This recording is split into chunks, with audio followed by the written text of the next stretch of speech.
Porque te digo una cosa, es fácil decir que murieron más de 500.000 de personas, pero infelizmente las estadísticas no tienen rostro. Por cada persona que fallece hay familias tristes, desconsoladas, personas que a veces perdieron todo, perdieron al jefe de familia y no saben ahora qué hacer.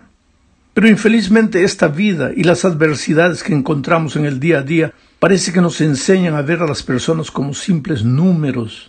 Y frecuentemente nuestro corazón se acostumbra con la tragedia y dejamos de ver a las personas como en realidad son, personas que sufren, lloran, se entristecen. Bueno, en el estudio de esta semana observaremos cómo Jesús veía a las personas. Él no las veía como máquinas, como números. Él las veía como gente. Y quiera Dios que nosotros también aprendamos a verlas de ese modo al terminar y asimilar la lección de esta semana a nuestra propia experiencia. Para empezar, leamos Marcos 8, 22 al 26. El texto lo voy a leer comentando. Dice así: vino luego a Betsaida. Vino. Me gusta ese verbo. Vino. Jesús siempre está viniendo al corazón del ser humano y tocando la puerta. Un día Jesús dejó todo allá en el reino de los cielos y vino a esta tierra de miseria, de dolor, de pecado, trayéndonos la salvación. Y Él sigue viniendo. El texto dice: vino luego a Betsaida, y le trajeron un ciego y le rogaron que le tocase. ¿Quiénes trajeron al ciego? ¿Quiénes rogaron a Jesús que tocase al enfermo? Los amigos del ciego. ¿Sabes que en la Biblia hay como unos 50 milagros, un poquito más? Y en la mitad de esa cantidad de milagros son personas. No es el propio enfermo, no es el propio ser humano que está viviendo problemas que va a Jesús. En la mitad de los milagros son personas que los llevan, familiares, amigos, gente que intercede por esa gente enferma, esa gente que necesita del toque divino. Y esto nos enseña la lección de que hay gente en este mundo que está muriendo, pero que necesita a alguien que la lleve a Jesús. Ese alguien eres tú, que un día has recibido el maravilloso bálsamo del Evangelio. Sigo leyendo. Entonces, tomando la mano del ciego, le sacó fuera de la aldea. Y escupiendo en sus ojos le puso las manos encima y le preguntó si veía algo. El ciego, mirando, dijo: veo los hombres como árboles, pero los veo que andan. Aquí está la primera parte que quiero destacar de este texto. Cuando Jesús lo curó, le hizo una pregunta: ¿qué ves? Y el ciego dijo: veo a los hombres, pero los veo como árboles, pero árboles que andan. Esta es la primera visión que nosotros como seres humanos tenemos de las personas. Árboles sin vida, árboles que andan, que caminan, gente que se mueve de aquí para allá. Pero yo te desafío un día, párate en una esquina a las 6 de la tarde cuando la gente está regresando para su casa y observa los rostros. Hay gente triste, hay gente llorosa, hay gente preocupada, hay gente indiferente. Ahora trata de imaginar qué es lo que cada uno piensa, cuál es el drama que cada uno enfrenta. No los veas como árboles que caminan.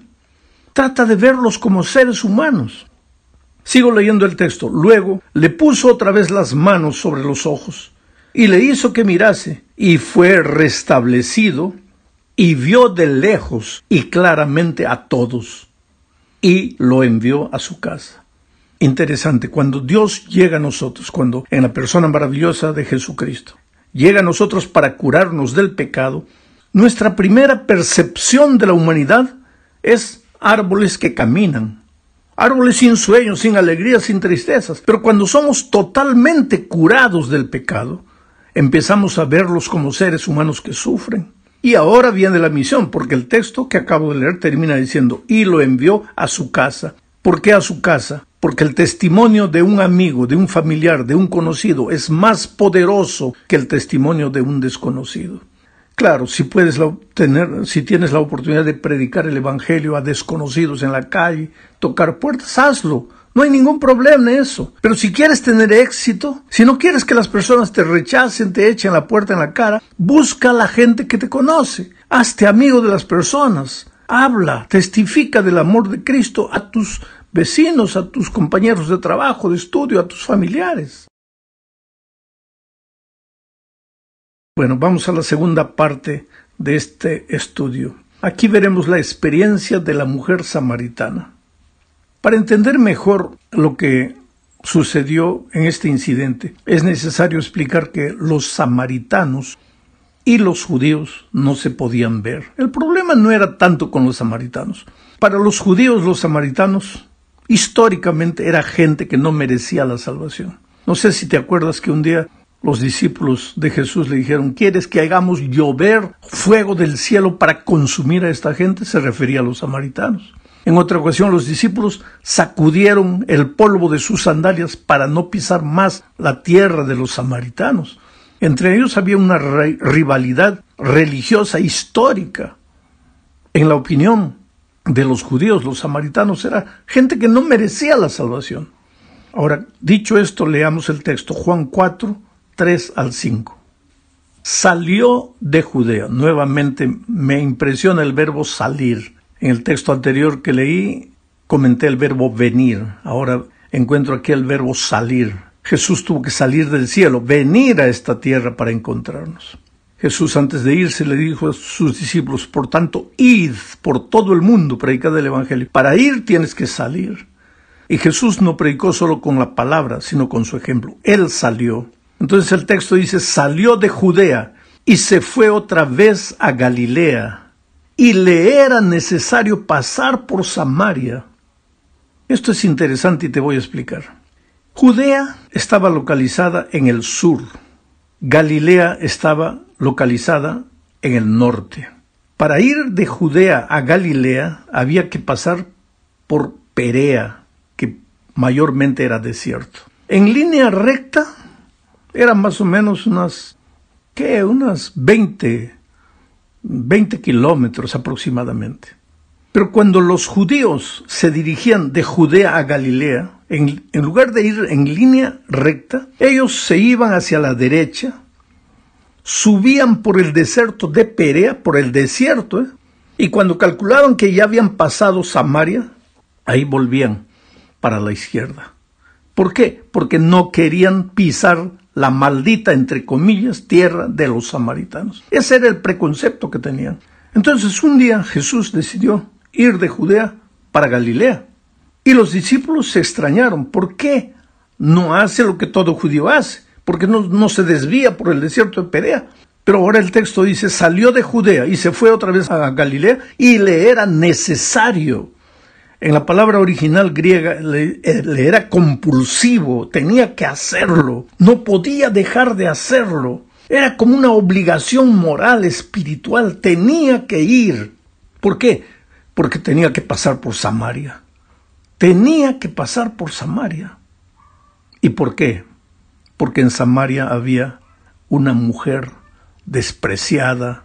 Ahora, si los samaritanos ya eran despreciados, imagínate una mujer que era despreciada por los propios samaritanos. La consideraban una mujer vulgar, una mujer sin esperanza, una mujer que pasaba de mano en mano por muchos hombres. Quiere decir, en la opinión de los judíos, los samaritanos no tenían salvación. Y en la opinión de los samaritanos, la pobre mujer no tenía salvación. Pero el texto dice que para Jesús le era necesario ir a Samaria, porque ahí estaba esa mujer.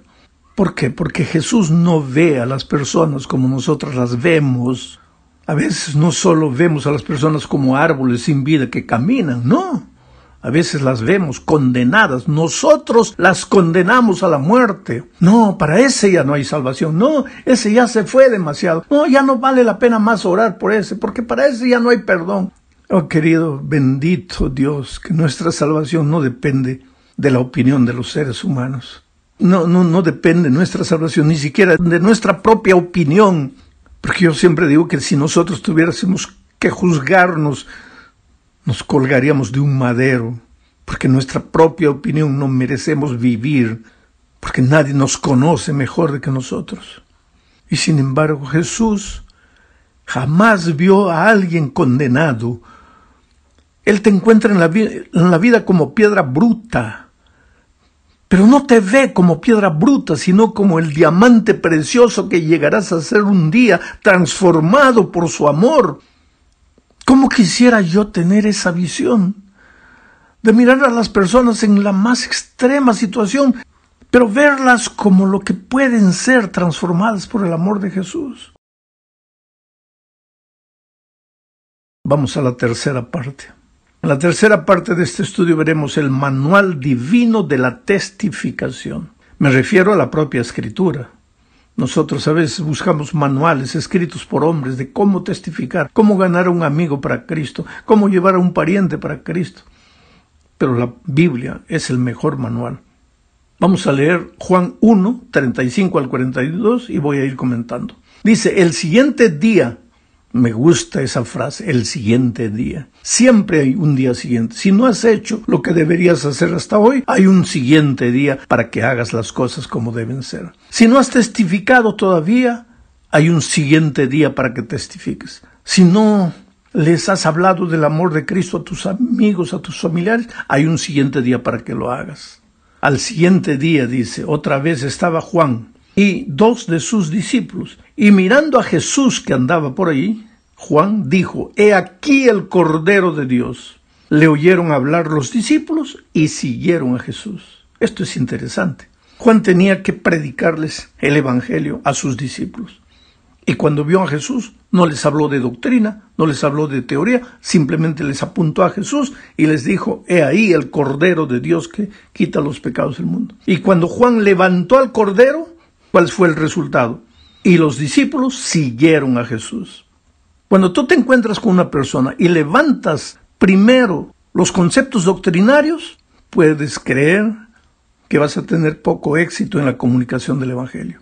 Pero si levantas al Cordero, a Jesucristo, ¿qué es lo que Jesús dijo? Si fuera yo levantado, a muchos atraeré a mí mismo. Entonces levanta al Cordero y verás que muchos seguirán al Señor Jesús. Ahora que le están siguiendo, mira lo que dice el texto. Jesús les dijo, ¿qué buscáis? Ellos le dijeron, Rabí, que traducido es maestro, ¿dónde moras? Una vez que las personas están siguiendo a Jesús, ahora vienen las inquietudes doctrinarias en el corazón del que sigue a Jesús. ¿Dónde vives? ¿Dónde moras? ¿Qué día quieres que guardemos? ¿Dónde quieres que nos congregamos? ¿Cómo quieres que te sirvamos? ¿Cómo quieres que te adoremos? Ahora viene el lugar de la enseñanza doctrinaria. Una vez que la persona le ha entregado el corazón a Jesucristo, ahora puedes enseñarle todo lo que la palabra de Dios dice. Entonces, sigo leyendo el texto. Les dijo, venid y ved. Fueron y vieron dónde moraba y se quedaron con él aquel día. Estaría forzando yo el texto bíblico si dijese, y permanecieron con él para siempre. Aquí está el secreto de la conservación. Mucha gente dice, ¿por qué la gente viene a la iglesia, se bautiza y pues se va? Es que vino atraído por cualquier cosa, pero menos por Jesús. Porque cuando las personas se enamoran de Jesús, le entregan la vida a Jesús, siguen a Jesús, después reciben la enseñanza doctrinaria, es seguro que se van a quedar con él para siempre. Sigo leyendo el texto, porque era como la hora 10. Ahora viene la dinámica de la testificación. Andrés, hermano de Simón Pedro, era uno de los que había oído a Juan y había seguido a Jesús. Este primero halló a su hermano Simón y le dijo, hemos hallado al Mesías, que traducido es el Cristo. Uno de esos discípulos que siguió a Jesús cuando Juan levantó al Cordero de Dios fue Andrés. Ahora que Andrés se convirtió, ¿qué es lo que hizo? Buscó a alguien inmediatamente para llevarlo a Jesús. Y ese alguien no fue un extraño, fue su hermano Pedro. Pedro era su hermano y compañero de trabajo. Ambos eran pescadores. Y cuando llegó a Pedro no le habló de ningún concepto doctrinario. Le dijo, hemos hallado al Mesías. Aprendió de su maestro Juan, levantó al Cordero.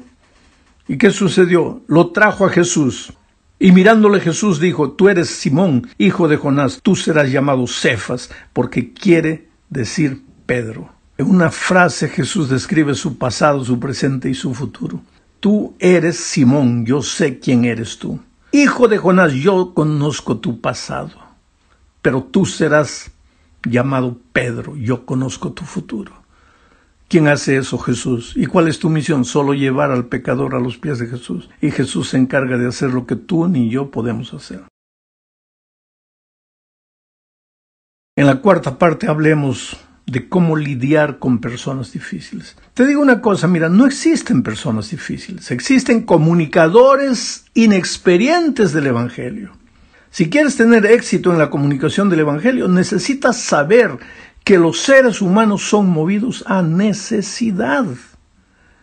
Habla del amor de Cristo ahora. Jesucristo en el Sermón de la Montaña Sabía que la humanidad se mueve a necesidad y comenzó hablando. Si quieres ser feliz, bienaventurado. Él dijo, bienaventurados los que quiere decir feliz, bienaventurado, feliz. ¿Quieres ser feliz? Entonces hace esto. ¿Quieres ser feliz? Haz esto. ¿Quieres ser feliz? Haz esto.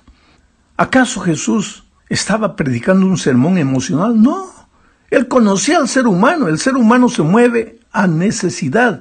Entonces, no llegues a una persona, especialmente si es una persona desconocida, hablándole de conceptos doctrinarios. Llega hablando de Jesucristo. Todos los seres humanos tienen el alma vacía, todos cargan el complejo de la culpa. Cuando encuentran que hay un Jesús maravilloso que los puede perdonar, que los puede llenar por dentro, esa persona va a seguir a Jesús. Te cuento una experiencia. Yo llegué al aeropuerto de Lima una vez y la persona que me iba a esperar no estaba, entonces esperé como media hora. Yo no tenía el celular de allá de Lima, no podía comunicarme con nadie. Entonces decidí agarrar un taxi e ir para el hotel. Cuando entré al taxi, el hombre me comenzó a preguntar, el chofer del taxi, el conductor, ¿quién eres? ¿De dónde vienes? ¿Qué haces? Y eso, ¿qué? Yo me di cuenta que esta persona me conocía. No quise decir nada, pero por las preguntas que me hacía, y comenzó a entrar al terreno de la religión, y me comenzó a decir que él no apreciaba a los evangélicos, que los evangélicos eran la peor gente que había porque se consideraban dueños de la verdad, pensaban que solo ellos tenían la razón, y etc. Y yo callado. Y seguía hablando. Él hablaba más, yo escuchaba, pero él golpeaba a la iglesia. Y de repente mencionó a la iglesia adventista y la comenzó a golpear, ¿sabes? Porque son radicales, porque el sábado no pueden ni respirar, porque esto, porque aquello. De repente me comenzó a preguntar de otras iglesias. Y yo sentía que él quería que yo hablara mal de otras iglesias.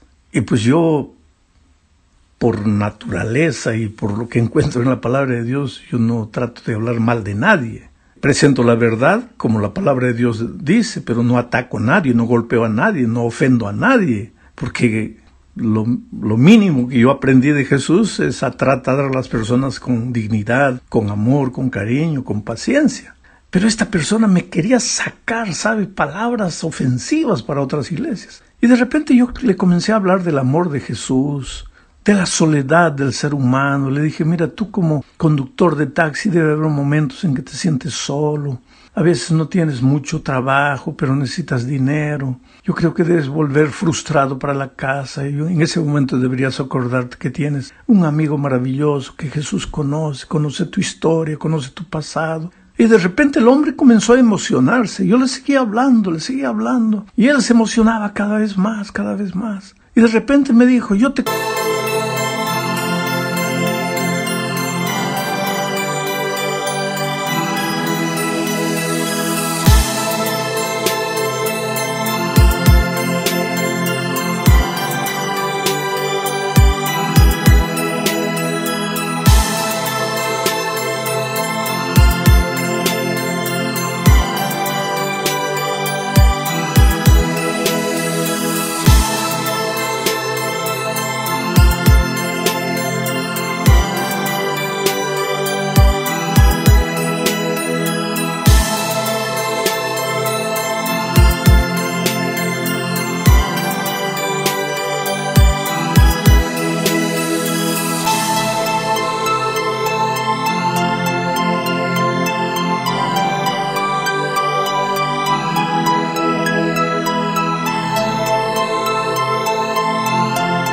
Conozco. Le dije, ¿quién soy? Tú eres el pastor Bullón. Tú eres el pastor de la iglesia de mi hija. Mi hija es adventista. Pero yo creo que tú eres de otra iglesia, porque mi hija solo me golpea a mí, a mi religión. Pero tú no.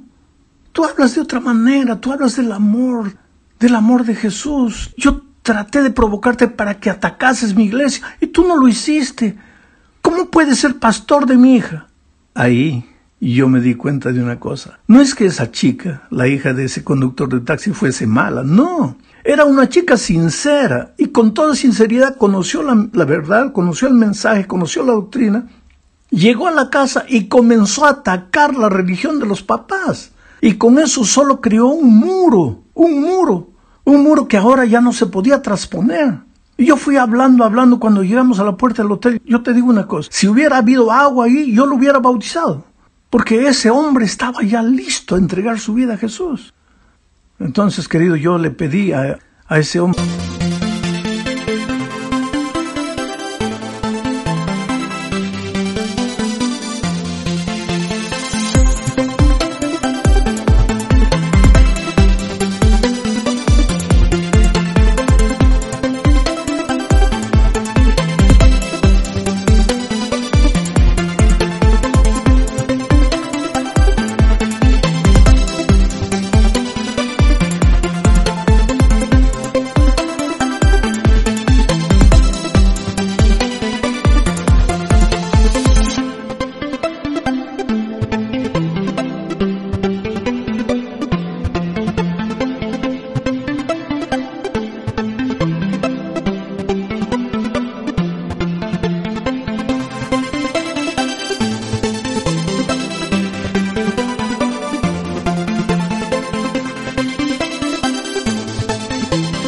el teléfono de su hija.